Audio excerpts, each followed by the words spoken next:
So continuing with our theme of radicals that we started yesterday, let's look at multiplying radicals together. So I sort of feel like radicals are like variables. What you can do with a variable, you can do with a radical. So here's what I mean by that. And I probably mentioned this in the other video, but if I have 3x and I want to multiply it by 4x to the fourth, for instance, I could not add those two terms together because this is x to the first and this is x to the fourth, and they're supposed to be the same, but you can multiply anything you want. So when we multiply these together, the coefficients are the numbers that are in front of the variable terms being multiplied by the variable. You just multiply those. 3 times 4 is 12. And then the bases are the same, so I keep the base and I add the exponents. So the 1 plus the 4 becomes 5. I'm allowed to combine that and make it kind of a bigger term. I mean, the same thing would be true if I had 8m times 9r. Those are really different. I still multiply the coefficients and get 72, and I multiply the variables and I get, MR, the product of MR. So you can multiply anything you want. So the same thing is true for radicals. These are not the same, but I am able to multiply them together. So if we do, we end up with the square root of 126. And then we just want to make sure that it's not divisible by a perfect square. And this one is. By the way, if you add these digits together, 6 plus 2 plus 1 is 9. And 9 goes into itself. This is divisible by 9, okay? So if you take 126 and you divide it by 9, you get 14. So we can write this as the square root of 9 times 14. Since 14 is not divisible by any perfect square, I know this is as low as I'm going to be able to go. So I'll just take the square root, and so we have 3. It doesn't matter if I write the dot or not, it means the same thing. It's 3 times the square root of 14. It's a product out there. All right, so let's look at this next one. Now these radicals are the same, but it doesn't matter. I multiply the coefficients and I multiply the radicals. So when we multiply these together, the 3 times 2 is 6, and 18 times 18 is 324. Let me just quickly double check that. Okay, yes. And I don't have to wonder if that's a perfect square. I don't have to wonder about how to break that up because I know I just multiplied 18 times 18 to get it. So the square root of 324 is 18, and 18 times 6 is 108. Okay? All right, 5 times 30, root 5 times root 30, excuse me, we end up with the square root of 150. And you guys know money, $1.50. You know you can make $1.50 with quarters. This is definitely divisible by 25. So this is going to be 25 times 6, or 5 root 6. 5 times the square root of 6. Square root of 6 times the square root of 11, we can make that the square root of 66.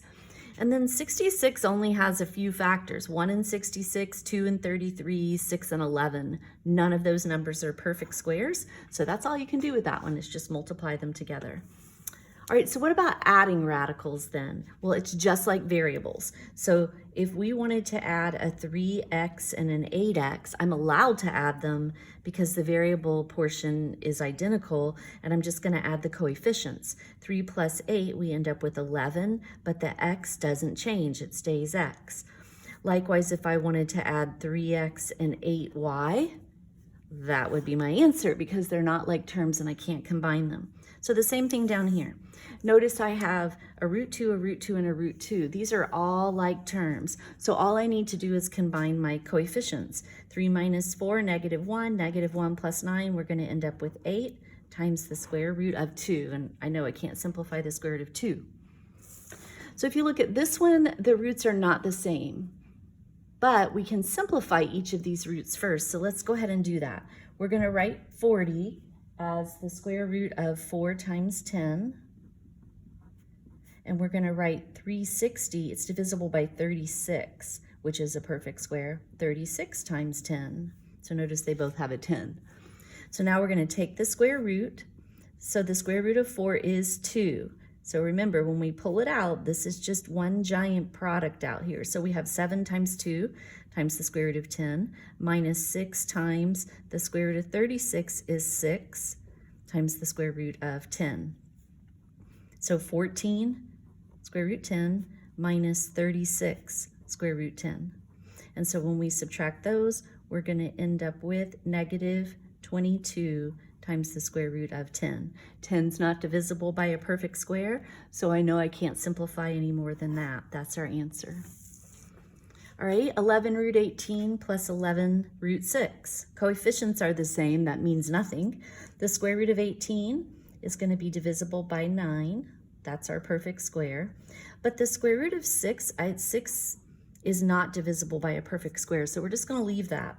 Take the square root of 9, and we have 11 times 3 times the square root of 2 plus 11 root 6, and we end up with 33 times the square root of 2 plus 11 times the square root of 6.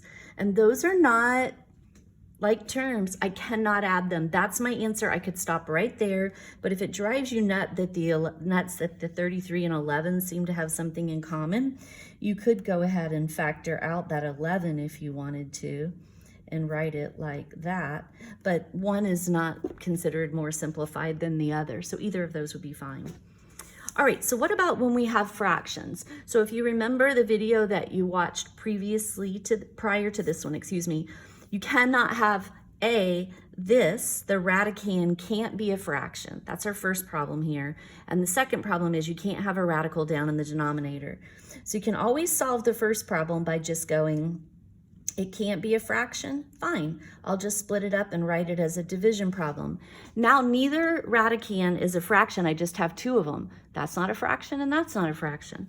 And this time, the square root of 36, I'm not allowed to have a radical down here, but it will take care of itself. It's just going to become 6.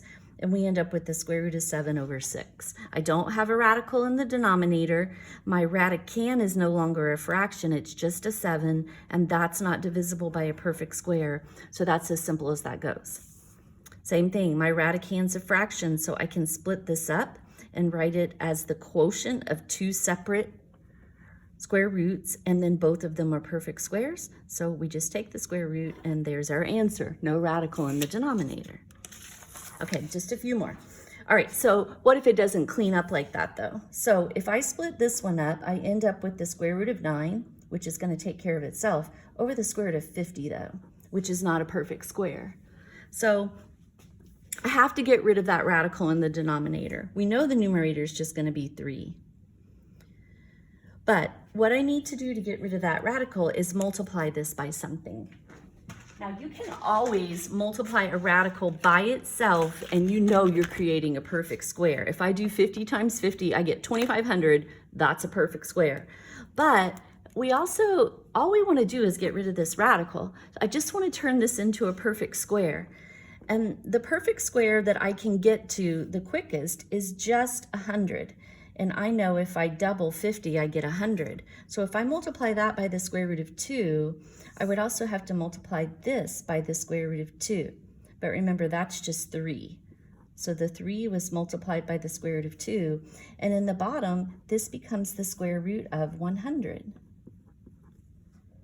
And then we can just take the square root of 100. We have 10 in the denominator, and we have 3 times the square root of 2 in the numerator.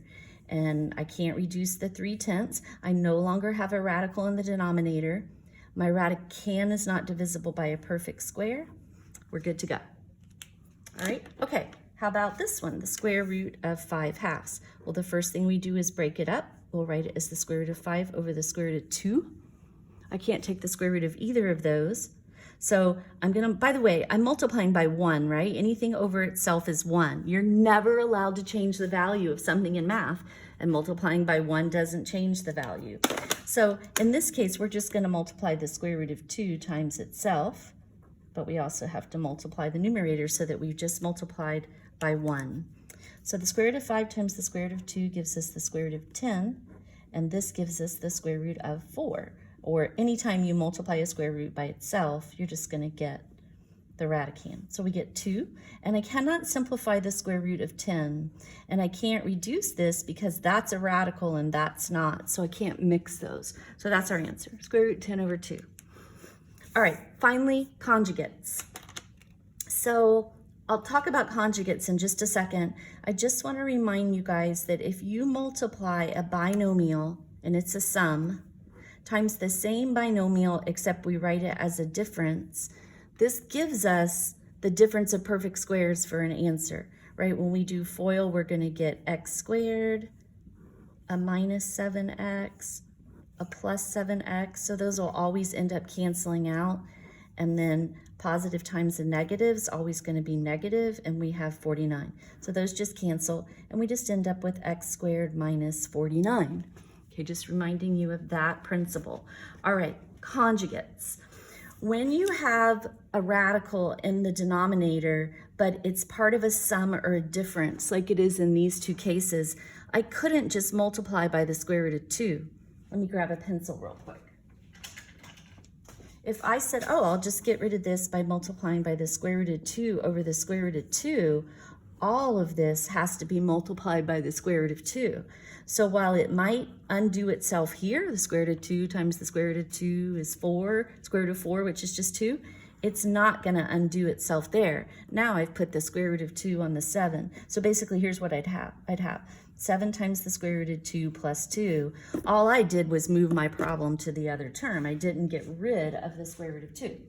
So in order to do that, we're going to multiply by the conjugate. And the conjugate is pretty much the same principle as this. We're going to get our middle terms to cancel. So instead of 7 plus the square root of 2, I'm going to multiply by 7 minus the square root of 2. But if I do it down here, I have to do it in the numerator so that all I've done, again, anything over itself is 1. I've just multiplied this by 1. Okay, so in the numerator, I'm going to work down this time. I'm going to have 3 times the quantity. I'm not going to distribute that through unless I feel like I need to. So in the denominator, let me just come down here to do the math. Okay, so we have 7 plus root 2 times 7 minus root 2. So we get 49 when we multiply the first terms. When I multiply the last term, it'll be minus 7 times the square root of 2. When I multiply the inner terms, it'll be plus 7 times the square root of 2. And then here when I multiply, the positive times the negative is negative. Square root of 2 times the square root of 2 is the square root of 4, which is just 2. And notice these are going to cancel out. So we just have 49 minus 2. And 49 minus 2 is going to leave us with 47. And I can't reduce the 3 and the 47. There's nothing wrong with that answer. Again, if you just can't stand it and you want to distribute the 3 through, you can, but there's no reason to do it. Either one of those are fine. Okay, so what are we going to multiply by? We're going to need to multiply by the conjugate of this since it's a difference. So we'll multiply by 8 plus the square root of 3. And we'll also need to do it in the numerator. All right. So hopefully this isn't too fast. What's always going to happen is these middle terms are going to cancel out. So the only thing you're going to end up keeping when you multiply these conjugates is the first term times the first term. So let's do that up here. The first term times the first term. We're going to end up with a 64 in the denominator. And then the last term times the last term. And the positive times the negative will always be negative. So we're going to do the negative times the positive. It's negative. The square root of 3 times the square root of 3 is the square root of 9, or just 3. And in the numerator, we have 5 times 8 plus the square root of 3. So we end up with 5 times the quantity 8 plus the square root of 3 over 61. I'm not going to be able to reduce the 5 and the 61. There's really no reason to distribute it through. So there's our answer. All right, you're going to get a worksheet to practice some of these. Refer back to these notes. Have a good weekend, you guys.